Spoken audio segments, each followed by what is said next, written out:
I just made. But oh well, it'll be okay. It'll be alright. So I'm in my truck here. I'm gonna go to Waffle House. I might go to Waffle House. I don't know. I might go to Chinese place. I don't know yet. I'm trying to think it through. So I had somebody come back on there that said they were back and everything. I appreciate you coming back, but I obviously quit making the video. But so I want to get back on here. Try not to back into my tree. And kind of give a little bit of an explanation as to what I actually do. Maybe. And I want to try to keep it within. I don't want to try to make this too long with a video live. Got some lights. Got some lights from work. Wi-Fi type of lights. And you plug them up. Use Wi-Fi to cut them off and on. They turn out kind of colors and woohoo. Even though I only work there like 24 hours a week, I still got some to check my mail. Sons. I'm always checking his mail for him. I see stuff on there like I know he ain't going to open or whatever. I just throw that junk away. I make sure it ain't nothing important because it'll tell you the truth. It'll just sit there in a freaking mailbox if I don't get it. It'll sit there. Being I check my mail and stuff, it's a routine for me. Now look at this. Look at this bird crap in my window. It came up a rain the other night and it washed all that. I had 2 little spots and it washed it all away. It made it look nice. It rained really hard. And then the next morning I get in my truck and I got like 3 times as many bird drops as I had previous night. What the heck, y'all? I mean, seriously. But anyway, what I'm trying to get at. I've been doing a lot of social media stuff. Well, not a lot actually, but just a couple of them. Whenever I got into last year, right about this time last year, I developed a character. Her name was Hannah, and stuff like that, and reopened my account on DeviantArt. I had several types of accounts on there. I've had this one over a year now, my last reiteration. And so I decided to make a character up, turn my heat on my truck, and call her name Hannah, because I liked Hannah, and that was one of my kinfolk's names, and I always liked it. So I decided to make a character who, was maybe not real, but could be real, and based on handmade heritages in Scotland, they have, different types of heritages, that they have, or handmade crafts that they do and pass things down to their kids and stuff like that. So what I did was I made Hannah a red-headed Scottish girl that was into RAF, reservist, things like that. And she had hyperacusis, things like that. She wore hearing protectors, of course, whenever she went off to do a helicopter stuff. And I don't know, I just kind of got into doing that. And she also liked wearing earmuffs to help her with, good Lord, that dog's ugly. To kind of help her with her hyperacusis, kind of dampen sounds and stuff. And that developed into something else. And actually, her name was Hannah, but she kind of got a little older on me. The way I was using whatever I was using, it kind of got older.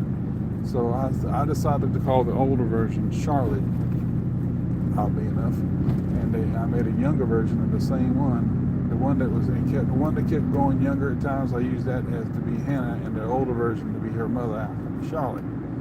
But anyway, I put on there that they were wearers of, earmuffs, and they had like a heritage thing kind of going on. They had sheepskin or whatever, earmuff things that they wore.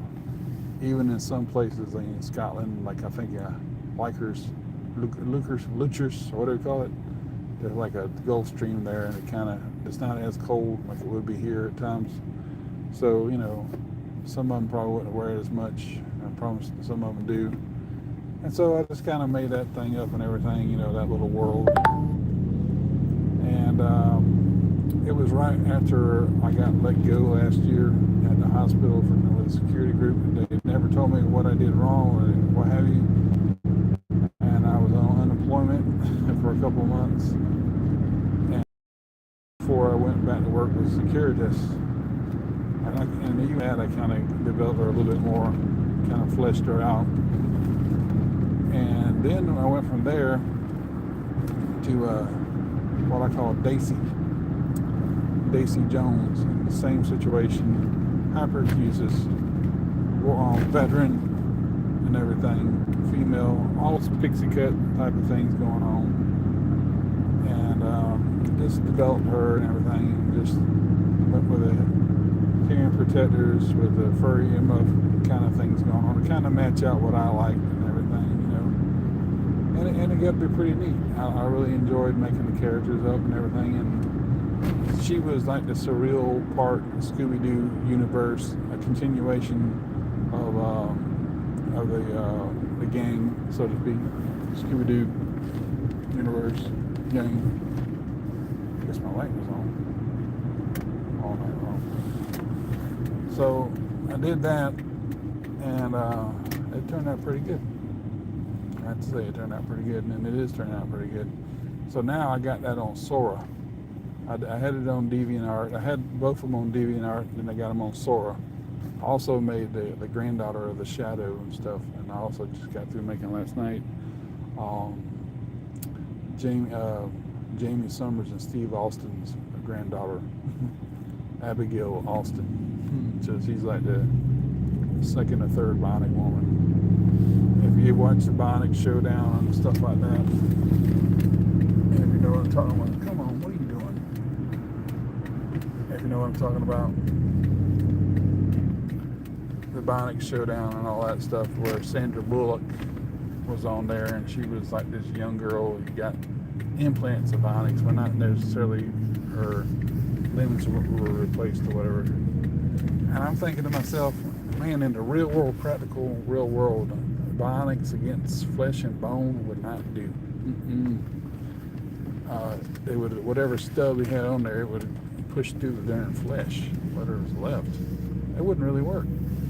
So I just tried to develop something where it kind of meshed the two together.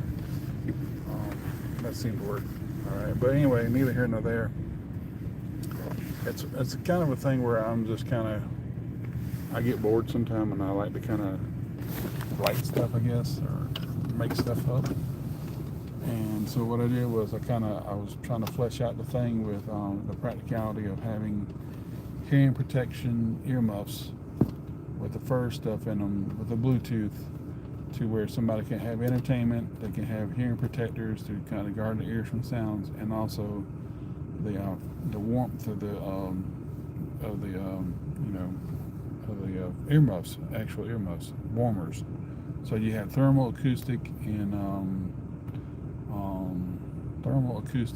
audio all in one.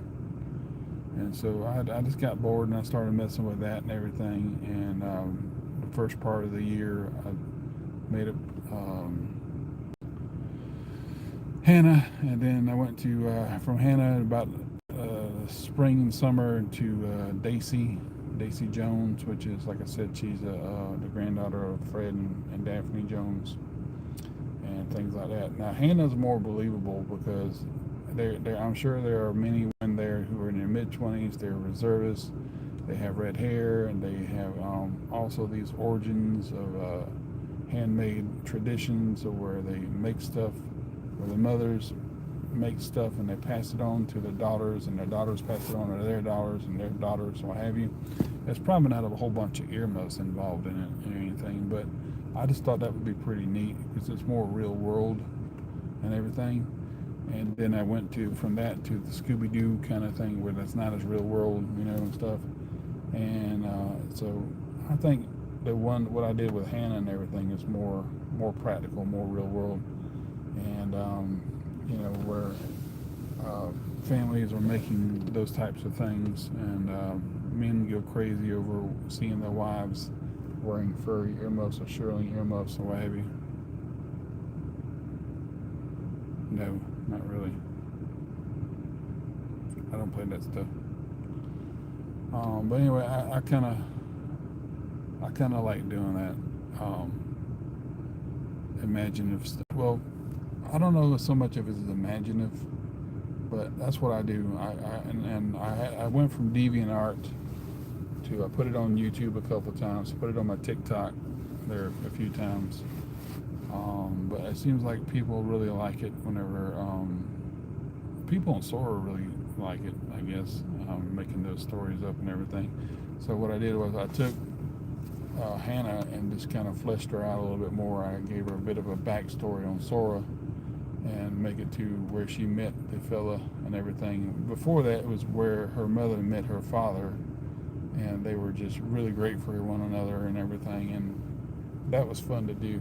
There was a couple of renderings I had to like do over, and that's the thing. You get addictive on Sora. You get the subscription, and then you get the whatever. You get the phone app that's free, and you get the subscription. You get the 15 seconds. Then you get it freaking addicted to it, and you want to kind of flesh it out as best you can. I don't like it whenever I try to make something, and it kind of goes against what I don't want, and it's like, no, that's not what I wanted. I'm really picky and really particular.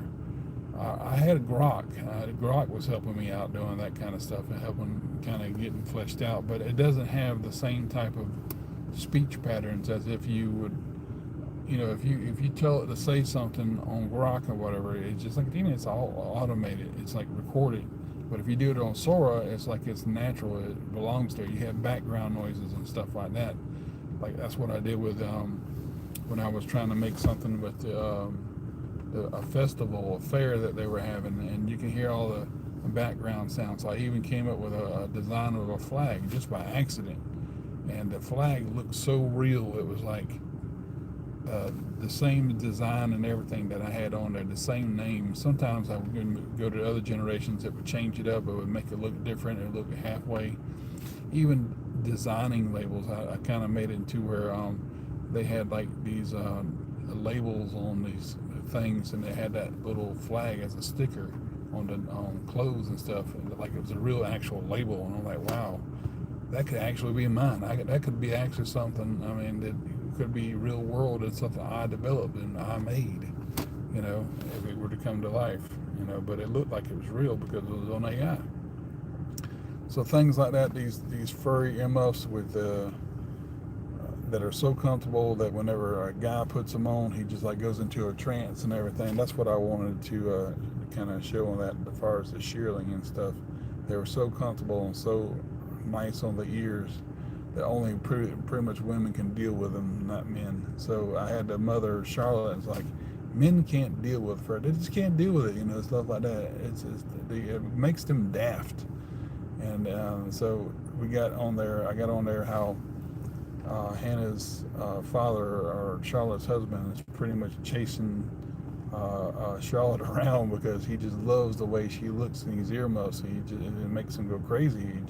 He's Scottish. That's what happens with Scottish guys. They go crazy over their wives, and it all stays in that thing where it's a man and a woman kind of thing. You know what I mean? It's not another woman and a woman. It's not another man and a man. It's a man and a woman who have a child, and that child has another child herself, and they have like 2 or 3 children, and it's about making it to a tradition, a Scottish tradition. It's just kind of they got something going on there that's not probably that's the norm right now in Scotland as far as making shearling earmuffs handmade, and these had like the Celtic or Celtic knots on the headband and all that. And they're shearling fur, of course, mature shearling fur. They're not really. I had it first as lambs, but I'm like, nah, that's too much. I don't want to kill the baby lambs. I want them to grow up first. And so I went from lambskin to shearling, mature shearling, and that goat, or not the goat, but the ram or the ewe had its life. And so they were used and processed and made into shearling earmuffs. So the closest I wanted to get to that, it was to having somehow or another, I don't know what it was, but I made these things with the help of also Gemini. Gemini, it was called, it had like the little star thing, whatever, Gemini, and also Meta AI. They helped me with these at the first part of the last year. And so it made that lamb skin, or actually made the sheep skin, shearing the skin, look really real. It looked real, as if that was a real person really wearing it. And so the texture and everything, it was what I was wanting to go for. Some of these other AIs didn't do that. They kind of just went all over the place with it. And I'm like, no, no, no, no, no. And so when I came back to it again, kind of re-envisioned Hannah, which is really pretty much the same thing, with the help of Sora, Chat GPT, and everything, I started putting all this information in, and it said the more information you put in there, the more of the pictures you put in it, it eventually kind of get to what division you had. I'm like, okay, I'm putting all these pictures in and everything, but some of it's like really slow. When it's like, well, you told me one thing, and now you tell me something else. The Chat GPT AI was telling me, if you do this, if you do that, and everything. I'm like, okay. Well, I'm not really seeing she's not exactly looking like what I had envisioned for her, what I made on ChatGPT, what I made on DeviantArt, what I made on Gemini. I'm like, what's up with that? And it's like, well, it takes time and that stuff, but you're telling me it's one thing, and then you're saying another. So that's why I don't really actually trust AI on a lot of things. I really don't. I really don't consider AI to be all that great on things, but it helps. Because there's sometimes when I get on there, hello, how you, everywhere, how you, there's sometimes I get on there and I'm making these things up, or I want something that's particularly the way I want it. Sometimes the AI, I got to kind of rough it a little bit. I get angry and like, okay, you're not doing what I want you to do. And then it hits it on the nail, right on the head. And other times, it acts like it's going really great, and then next thing you know, it goes bad, it goes terrible, and I'm frustrated. And I want to throw the phone against the wall because I like what I like, and so I just get really irritated with it. My son saw me talking to the phone. He said, "Dad, what are you doing?" I was like, "I'm talking to the AI, son." It's like, you're really feeding into this thing. And I was like, how am I feeding into it? It's just the same thing as talking to Google. I said, I don't have a relationship with the thing. I don't call it my sweetheart or whatever. It's not an AI wife or whatever, son. I was like, I'm getting information. That's all I'm doing. Instead of typing it out, I'm getting information. And I'm getting it to help me make my characters a little bit better. Something that's imaginary. Oh, God bless you. Thank you.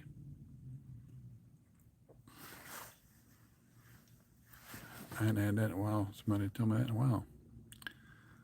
But anyway, I'm just using the AI to get to where I want to go, as if it was Google, and I'm not really all that concerned or afraid or scared about it taking over the whole world and all this bull crap and everything. Maybe it will, but maybe one day my characters that I made on DeviantArt and Sora and everything will be, I can probably see them and interact with them like a hologram or something, and they can call me dad or something. I don't know.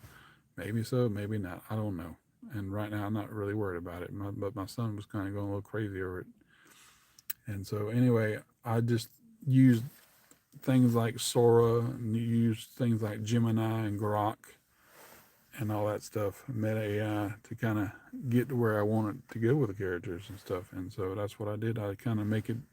I wanted to be like a thing where, if I were in Scotland right now, right, and I knew Hannah and I knew her mother Charlotte, the characters I created, and they were actual people who weren't the people that I created, but they were actually, let's just say they're actual people who did the same thing that I made up.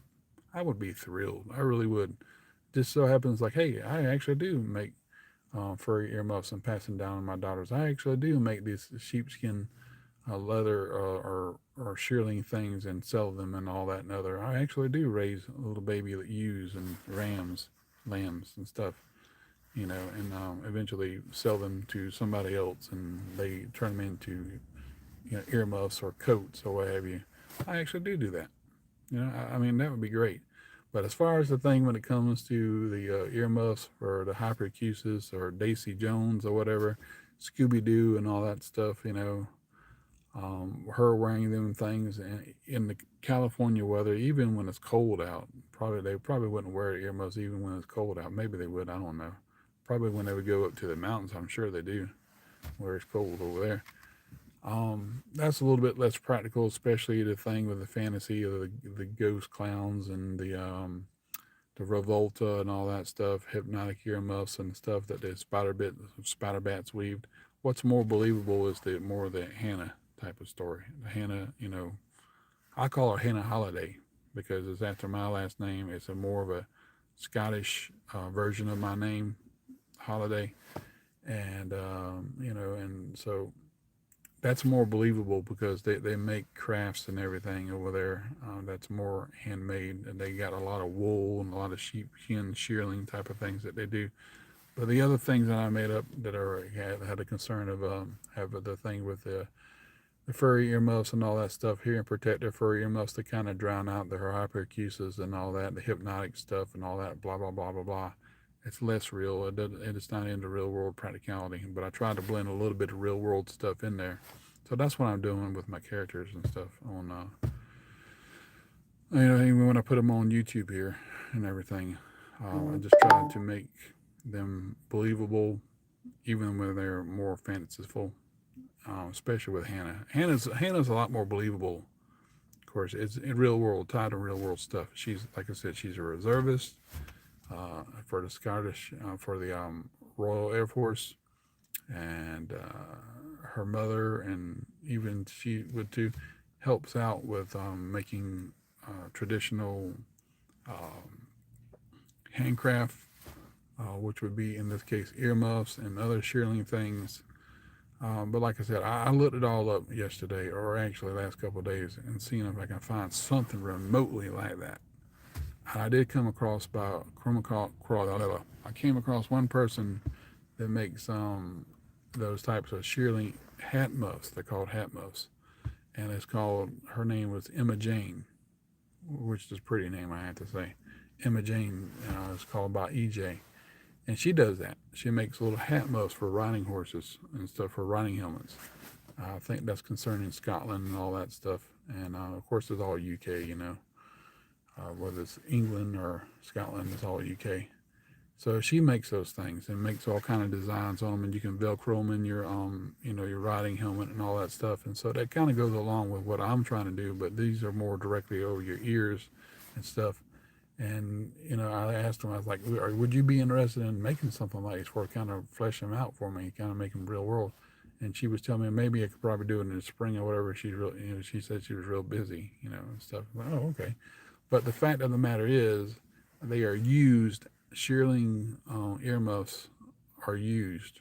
That's the fact of the matter. They're used to keep ears warm. They're used for protection. They're used for prevent bed sores and other stuff like that. That's a practical use. They're used in aviation vehicles.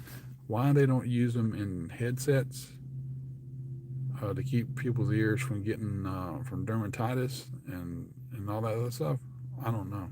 They should. That would be pretty neat. And so whenever I'm imagining all this stuff concerning Hannah and everything like that, and I kind of put in there, what something would look like with shearling and headsets, like David Clark headsets with shearling, and that is so believable. It's like one of those things that, hey, you can really actually use this thing if it were real. If it were, of course, it could be real. I mean, you can just take shearling and put it over the ear pads. But I think also back in the World War times, World War days, World War II days, and even probably Vietnam and before Korea, they had those kind of things. They had shearling kind of sheepskin types of clothing, outerwear to help them whenever you got high altitudes and stuff. That's where the bomber jackets come from. That's where you get the shearling sheepskin type of thing on your bomber jackets, because it was really cold up there and they had to have something other to kind of prevent them from freezing their butts off from being so high up in the air. So that's what they did, and it would be so neat just to kind of see that come back, especially with the earwear and stuff, and but nowadays the whenever they go up into high altitudes like that, they have a special conditioning in the planes and stuff, and the jets and the aircraft. They don't have to have all that stuff anymore. But it'd be pretty neat just for the traditional kind of thing, for the nostalgic kind of things, especially to see that kind of stuff come back. Especially if you're kind of doing a vintage flyover kind of thing, and it kind of gets real cold up in those high altitudes. Don't hit my truck, dude. Even though we got the same truck, don't hit my truck. He's got a lariat. Nice truck. That's basically what mine is, but it doesn't say that on there. Lariat. But anyway, it's just, I think it's just really cool to have those kind of things out there and everything, especially whenever it's it's not something that's really looked on all that much, and it should be. It should be where the practicality of using hearing protectors or earmuffs or whatever way you want to use them, like for sleep or like for outside, or even in helicopters and aviation. Now they have the sheepskin type of thing, the headbands that go across your head, but they don't put them on the ear cups and everything. And some people say it might get too hot. I don't see how it gets hot. A sheepskin is supposed to help you stay cool in summer and stay warm in winter. How can that get hot? And it helps with preventing dry ears and all this other stuff. And I don't see why they're not using it.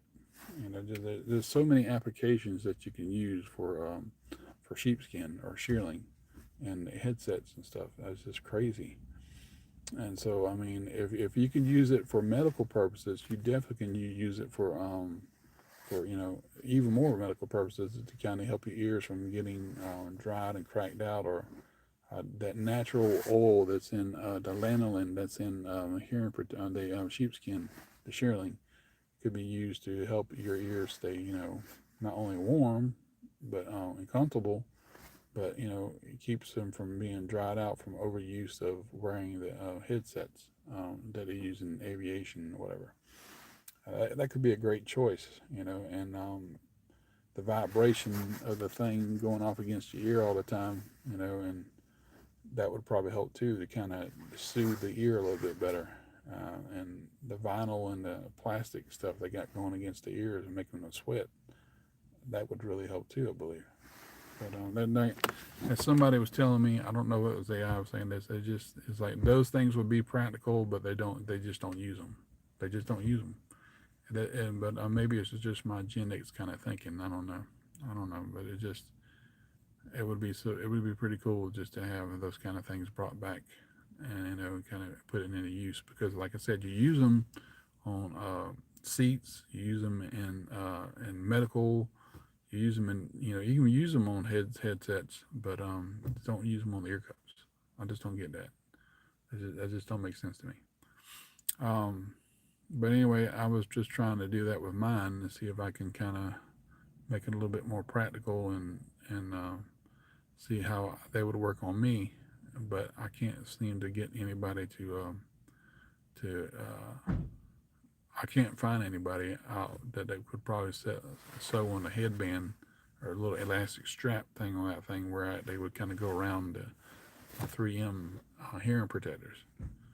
So I just got to kind of make my own ingenuity up, I guess. What I'll probably do is just take I got a wash mitt that's wool, lambskin wool, whatever. I don't know if it still has a lanolin in it or whatever. And just kind of cut little holes in one side, and just kind of little C-shaped hole, and just see how it works. Wear whatever and see how it works. I mean, I got really nothing to lose, because the lanolin might not. I mean, the lamb's wool might not have lanolin in it. If it doesn't have lanolin in it, then what's the point? But they're really soft and everything, and so if I can bear with those, then what else can I bear with? If I can bear with the way they felt over in my ears, even though they didn't have the lanolin, then I could probably do it with anybody else probably could too. But sometimes if that hide is too thick and it's pushing up against your ear or whatever, that might not really work. So I'm going to probably end up doing something like that eventually. I'm probably going to end up putting a couple holes in the thing there and putting them on my headsets or whatever, and just kind of see how they work. Even though I don't have the elastic, I could take some Velcro things and attach it like that. It could stick on one side of the skin and stick it the other side on the headset, and do it something like that. But it's just kind of one of those wait and kind of see kind of things. I don't know exactly what I'm gonna do just yet. And so I feel like if it's as a something that's practical that I can use, and then other people can use it too. And I don't know what it will do for my ear, because I made a video the other day and my ears kind of turning red on the inside, and I wasn't wearing them as much. But whenever I did wear them and everything, and I kind of slept on one side of my head or another, they started getting red and itchy. Probably because the thing of it is, it was kind of hot, not really hot, but warm last week. Now it's really cooled off. It was like really cold now. Well, I don't know if it's really cold, but it's cold. And so it was the heat kind of making them sweat just a little bit. But like this morning, it wasn't as bad. It was good. It was okay. So I had them on for like 5 hours. So anyway, we're gonna see how all that works out and everything. And I'm gonna keep. The more I make these stories up, the more I did do things with the Hannah. I got this thing I made up called the Daughter of the Shearer, where it's just these uh, imaginative thing as far as that goes. It could be something that's really actually real.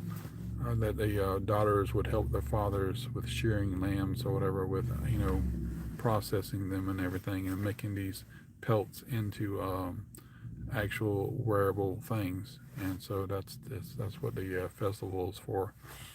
And again, I made a flag, a Scottish flag, and I was making this. I took this woman, this pixie cut haircut woman, ended up making her into a cartoon. Ended up putting like a furry collar type of thing around her. Then ended up making the earmuffs over ears. Then ended up making a Celtic border around her, a round border.